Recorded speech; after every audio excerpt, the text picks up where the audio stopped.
Hi, my name is JC.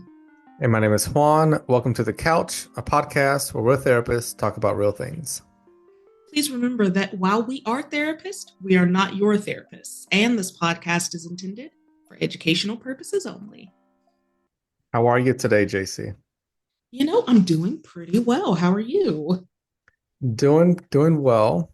Forgot to mention we were catching up earlier. So you're asking how else I've been doing. I got to go for a walk this morning, and it was cold, hmm which sounds terrible. But I will say something about cold weather in the morning wakes you up really well. See, I love that for you because I instead had my coffee outside this morning. Not quite as physical, but it was good to get a little bit of fresh air, a little bit of sunlight to start my day. Yeah. Well, that goes hard right there. The coffee, hot, hmm hot coffee, and you just step outside and it's cold, but something about that coffee keeps you warm. I'm all about that. Honestly, it's one of my favorite things nowadays, just having an outdoor space because the place there I was previously didn't have that same space. So it's been a game changer.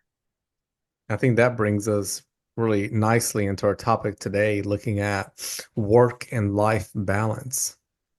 Oh, yes, work life balance, a huge topic and a very important one, I think. hmm And then I noticed that and this is going to be just my 2 cents on it as we start off. I like the idea of Mhm. work-life balance. I also find myself trying to figure out if maybe that needs to be changed to creating a life where you feel okay, you feel comfortable, you feel like you're navigating it to some okay degree in each category versus an entire balance, if that made any sense. Yeah, that does make sense. And I think you're on to something because when we frame it as like work life balance, we're saying that these are kind of the only two things that exist in your life. But, where's the work family balance or hmm life identity balance? Like, there are lots of different things that you kind of have to take into consideration. But for our purposes today, because we could wax poetic about it all day long if given the Yeah, opportunity, we're going to stick with work life balance, but we're talking about kind of everything balance. absolutely, all of it. And we've got when we're looking at work and life balance, and as you're listening in, you can think about from your life, what are your responsibilities? Right, you got a big sheet of paper in front of you, and you're jotting down responsibilities for work, responsibilities for life, and then with those two categories, you're breaking them down even further. It could be life, could be your responsibilities as a friend, as a sibling, as a parent, as a partner. For work, it could be preparing for work and balancing that out, and then doing the extra homework that comes with work and balancing that out. And it just goes on and on and on, which makes it helpful that we're having this conversation today to bring some clarity to it. Mm-hmm, for sure. And, when I think about work life balance, I always think of this idea of kind of a corporate understanding of like how often are you at work versus what you're doing at home. Hmm. So I kind of want us to jump in and kind of explore what work life balance means to us just as individuals because we work in a field that's pretty involved, right? Really Yeah. involved with our clients. We're involved with people all the time. And I know for me, some days, if I've had a little bit too much socialization, I might slack on that on that life part of the work life balance and say, hey guys, I'm just gonna kind of go hide in a corner for a little bit and I'll Yeah. see you Yeah. in a minute. And hearing that helps me understand what work-life balance for you means, that you honor and you recognize that when you need that, it's important for you to take that space to recover, but it doesn't mean that you're doing anything wrong or incorrect in life. Mm-hmm, for sure. How does work life balance register for you, Juan? So let's see. I think about burnout. And Mm-hmm. and from there, I look at what can I do in my life to keep, really just stay really far away from it. When I look at work and life balance, I also look at quality of life. And that's quality of life in my personal life and my work life. You and I work together at Santos Counseling, so it's me being able to be excited to come into work.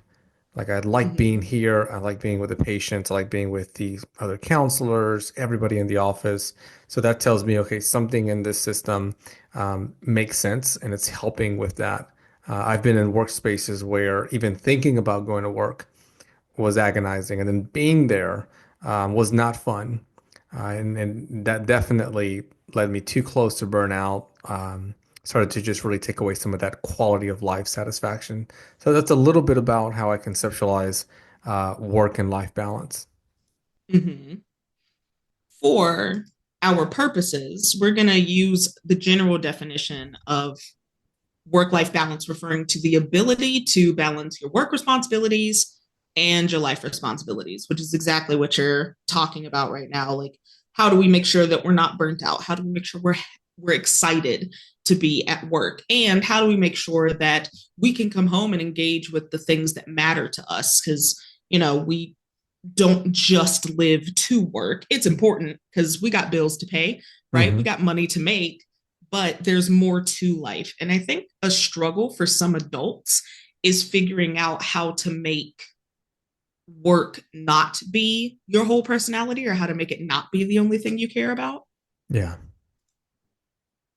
Maybe there it's looking at different components. So that's how are you managing your time, personal life, work life? Are you setting boundaries? And that's a whole Mm, conversation of its own. But that means, if you're looking at balancing both sides, if you're getting off work and it's 8 o'clock on a Friday, are you back on your laptop doing work items? And these aren't fun ones. I'm talking about the ones that, you're not doing as a personal enjoyment task. It's being able to look at, am I recharging? Right? Am I taking breaks even when I'm in those spaces? So if you're at work, do you give yourself breaks? Or are you going in there like the bat cave? And then when you come out, it's like coming out of a casino. You're like, oh my goodness, there's a whole nother world out here. Right. So right? sometimes that can be little cues that tell you, oh, I wonder if something's off. I wonder if I need a little more balance here. If I got to take a little more break or prioritize or set boundaries. Mm-hmm. Which something that it's important to note about work life balance is that if it's something that you struggle with, that's a really common experience. Like for a new college graduate who's just now getting a job for the first time, or anyone who's stepping into their first full time position, young professionals. So anybody who's in a designated career. So I'm thinking like lawyers, teachers, like law enforcement officers, anyone whose job is very specific and requires a lot of moving parts, you may definitely fall into this sort of lull in your work life balance where work takes priority because there's just so much to do, or there are just so many things that you want to learn or Hmm. excel in. And none of this is meant to be like shaming language. Please understand that, Yeah, yeah. because this is real, right? This is people's real lives. Hmm. But we want to normalize it, and we don't want it to be normal, if that makes sense. Normalize the experience, but not the persistence. Yeah. And you can do that by, even today, like doing a slight mental health check-in, right? So that's Mm, pull out a journal and, give it a prompt. How do I feel when I'm at work? How do I feel before work? How do I feel after work? And if that's still difficult to like really break that down, scale it 0 to 5. When I get in work, I'm at a 5. 5 is really energized. While at work, I'm at, I don't know, a 4. And you're trying to just do this for a certain period of time in different domains of life, and that will start to give you data back. And then that data can help you understand if the job or these domains of life or relationships that you have make sense, or if it's time to start working on them and adjusting certain areas. mm-hmm. Exactly that. So when you're talking about breaking it down by, you know, how do I feel when I'm at work? What's my energy level like when I'm at work? I would even add to that conversation, am I fulfilled at Yeah. work? Does my work contribute to my value system? Does my work contribute to my sense of self? which not every job is going to contribute to your sense of self. Sometimes you might be like a teenager working a retail job, right? And Yeah, maybe yeah. working in retail isn't exactly what you want to do for the rest of your life, but maybe you're really into fashion and design and you've always loved shopping, you've always loved clothing. So retail is very fulfilling to you Hmm. because it does something for you. And I think we have to acknowledge that it's a pretty privileged perspective to ask people, like, is your work fulfilling you? Yeah, yeah. Because in these days, some people have jobs just because they need their jobs. And it really is a privilege to be able to go to work and be really invested in what you do every single day. I consider myself very fortunate to be Yeah. able to go to work and like do the job that I really want to do. And when you're Hmm. doing a job that may not be as connected with your values, you might suffer from a lot of that work life balance and that work life burnout Hmm. because you're at work and you're like, dang, I would really rather be Yeah. anywhere Yeah. but here. You're, I mean, it's like you're hitting a target right there. Makes me think Mm-hmm. about so many individuals I worked with. Um, so I guess life has like this, it's got sunny days and rainy days. That's probably, Mm-hmm. I feel like that's a lyric from 50 Cent that I just took. I Um, feel like it might be, and I hope he does not charge us. oh, I didn't say it as eloquent as he would. So I'm pretty sure we're good there. Now, because life, has beautiful moments and then moments of um, m- just challenging ones, it does leave us in this position to acknowledge that work may not check every box, right? You may not leave and say, man, this is such a satisfying and fulfilling position that I have. And Mm-hmm. I think just being able to verbalize that and acknowledge it, it at least gives you a position to look at, and you threw a good word in here, which was values. I find that having balance and that work and life balance is a heavy relationship with values. Do you have a life where your values are highlighted? And do you have a work life where your values are highlighted? At times, there Mm. could be a difficulty with balance. You may have a lot more values being highlighted in your personal life and not so many with your work life. So there, if you can't, let's say, leave your job right away, and this I notice with sometimes patients that I work with will have this struggle.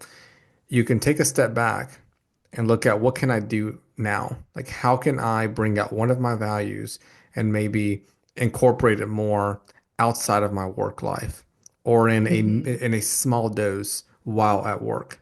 And little incremental changes, tiny leaps like that, can often go a long way in creating stability for that work and life balance. I like the way that you framed that sort of like it's the little stuff, right? It's the little things that can be really fulfilling. And when we talk about a work life balance, I think there is the incorrect assumption that it has to be a 50-50 split, that Yeah. work has to get 50% and life has to get 50%.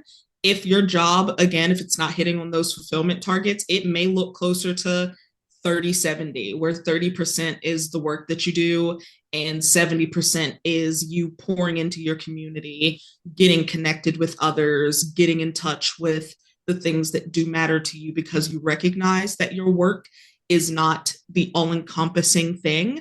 And for Hmm. some folk, maybe you have a smaller family, maybe you have less obligations outside of your working life, and your work empowers you and you're very passionate about it. So maybe you're working as an ER doctor Hmm. and you love what you do. It's high pace, it's fast, it's energy, it's all that you've trained for, and that's more fulfilling. So then you Yeah. get that flipped ratio where work is like 70 and life is 30, which I don't necessarily know if that's still a healthy Yeah. thing, Yeah.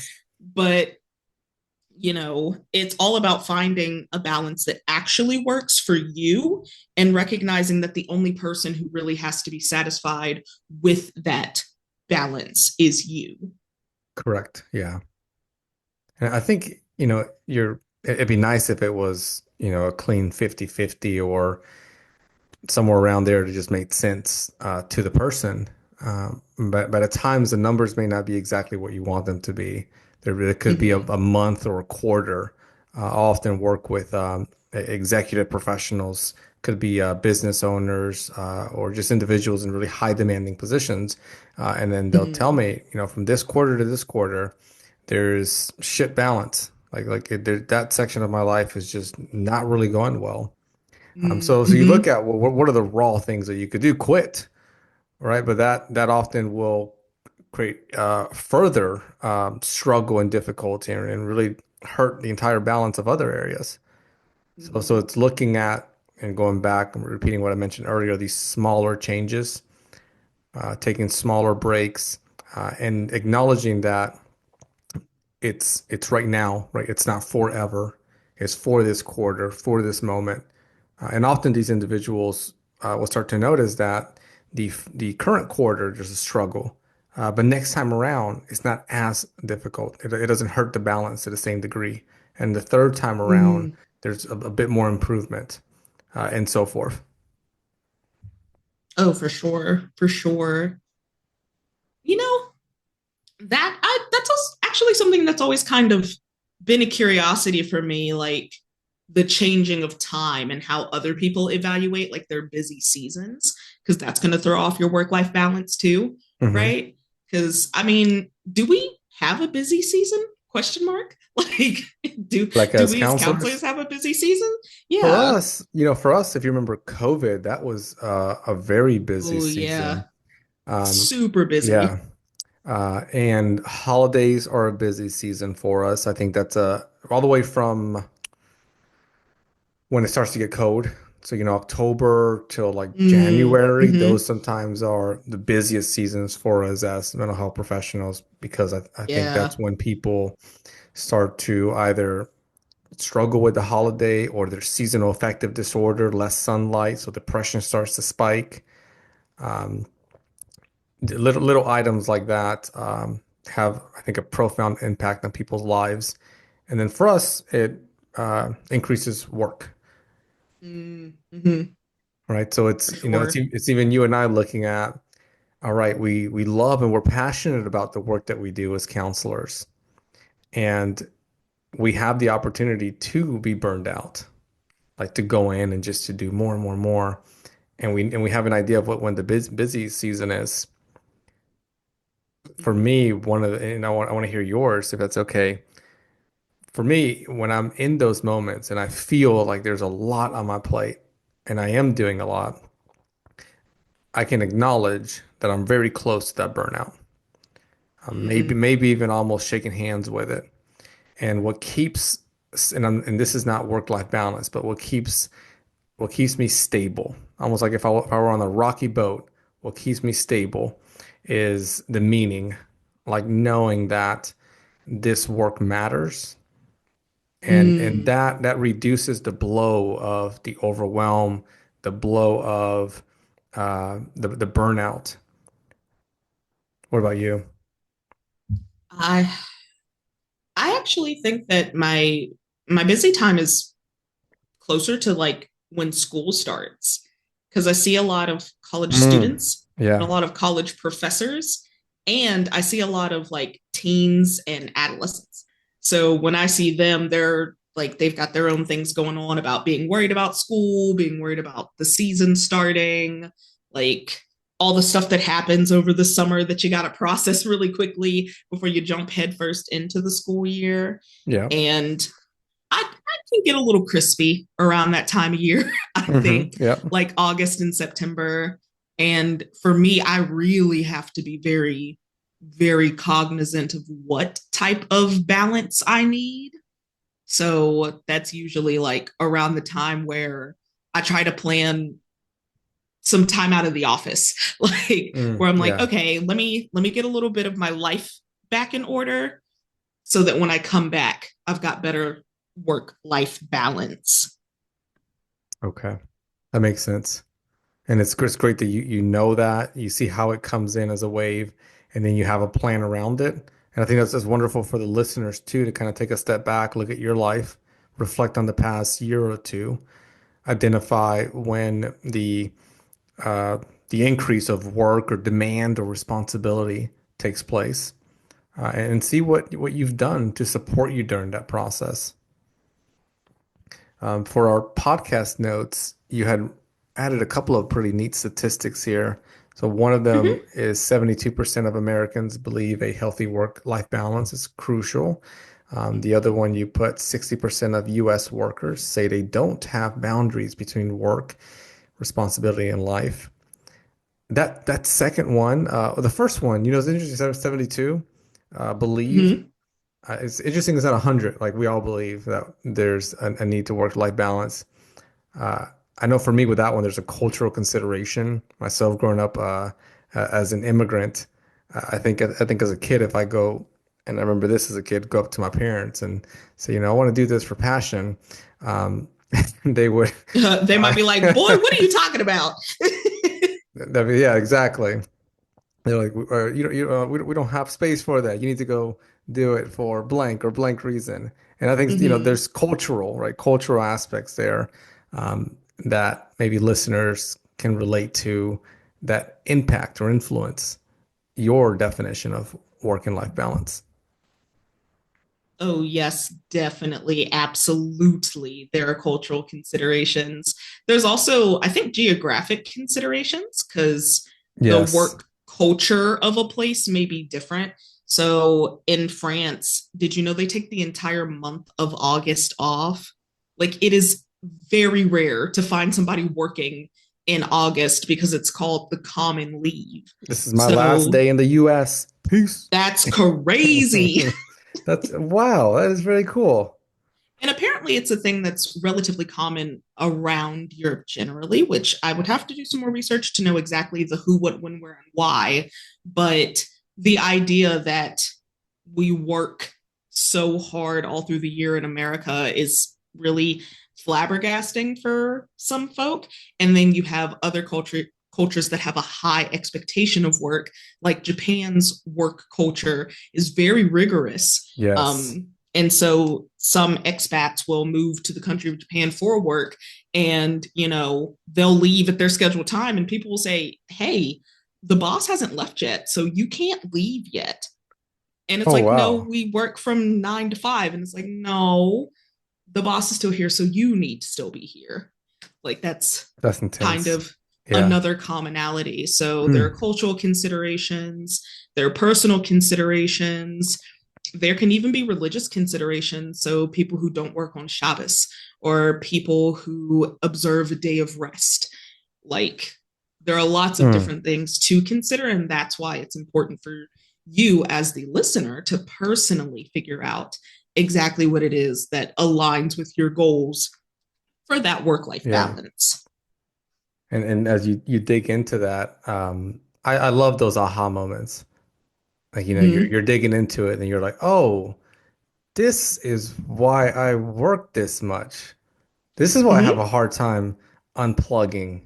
This is why I'm on my laptop on Sunday at 7 p.m., knowing I got to work tomorrow and I'm still working now. And the aha moments, treat them with compassion, not with criticism, with curiosity. And Mm-hmm. then from there you can, work forward. The other statistic you had on here was that 60% US workers say they don't have boundaries between work and responsibility. That one, I have seen that consistently, I think, since day one, Mm-hmm. getting into this profession as a counselor. I, I find I find that it's a lot of it has to do with everything that we talked about and boundaries, like understanding what boundaries are. And then once Mm-hmm. people do understand them, wonderful. Then comes, I think, even a more challenging part, and it's following through with the boundary. I find that to be so difficult. You could be like, I Mm-hmm. know I got to get off my phone when I get off work, yet my fingers are still on here. Why? And it's hard to adhere to the boundary. Oh, it definitely is. And I have a confession to make. I am one of those people. I'm one of those people who has a hard time like turning Hmm. off my brain. So if Yep. I see that I have a notification from just my email generally, and I have different email accounts for different things, like one for work and one that's personal. So I won't even look to see what email it comes from. I'll just check it. And Mm. it doesn't matter like what time of Yep. day it is. I think it's like notification compulsion where I'm like, oh, my phone made a noise. Let me check and see what it is. And something that I have personally tried to do is be like, okay, girl, listen, it's like 7 p.m. on a Sunday. Relax. It'll be Mm. there tomorrow when you wake up. That's a nice reminder. And that's a hard thing to remember, low key. Yeah. Well, I'm not gonna pretend like I'm not on the same page as you. I also have a very difficult time with that work and life balance. My email will go off and I just feel like there's a need to go answer it. And then if I don't, I'm like, oh, I'm just not doing a good job. And I'm working on it, still working on it, making slow strides. It's improved. It used to be bad. I think my Mm-hmm. first 5 years in the field, I would I would be up till 2 in the morning, easy, just work, like Two work. in the morning. Yep. And that's after working. My mind was just on, all right, if this practice is gonna build and grow, I gotta put in the work. So then I would see patients and then I'd come home, hang with the family, hang with the kids, get some coffee in later at night, and then stay up about 2 to 3 more hours. Uh, it wasn't, I don't do it anymore. But just, I think it's important to share like that sense of vulnerability and, Mm-hmm. we're not perfect. We're a work in progress, but it's nice looking back to see that progress and everyone listening in get to know what your boundaries are, understand the healthy definition, and then slowly start to work and adhere to it. I'm skipping to the very end of the podcast. That's my personal growth challenge for everybody. What's yours, JC? Ooh, my personal growth challenge is for you to set some intentional time to evaluate what your work and life require from you. So take a sheet of paper, split it in two, write work on one half and life on the other half, and sort of list out some things that are required from you. And it doesn't just have to be work. So if you're like a parent who works inside of the home as a stay at home parent, then maybe it's personal goals and family goals. Like, what does each one of those things require from you? And see if you've got a good balance there. And, maybe have conversations with the people in your life that you love, or maybe even your supervisors, to see if you can achieve a better balance of those things. I like that. That's a really good one. Yeah, I'm gonna have to borrow that for the therapy room. Absolutely. You can have it Trademark free JC King. 99. There we go. Every time you use it, 3.99. I expect the royalties. Oh, no, no, no, free Oh, 99, free free 99. 90. Yeah, free Well, 99. But now that but if you want to give me $4 there we every time you go. do it, What a good episode. What a good it's a good episode. time. Yeah. I hope you Good. guys got something out of it. And, Yes. we're going to continue working on that work life balance. You feel me? We'll see you in the next episode. See ya.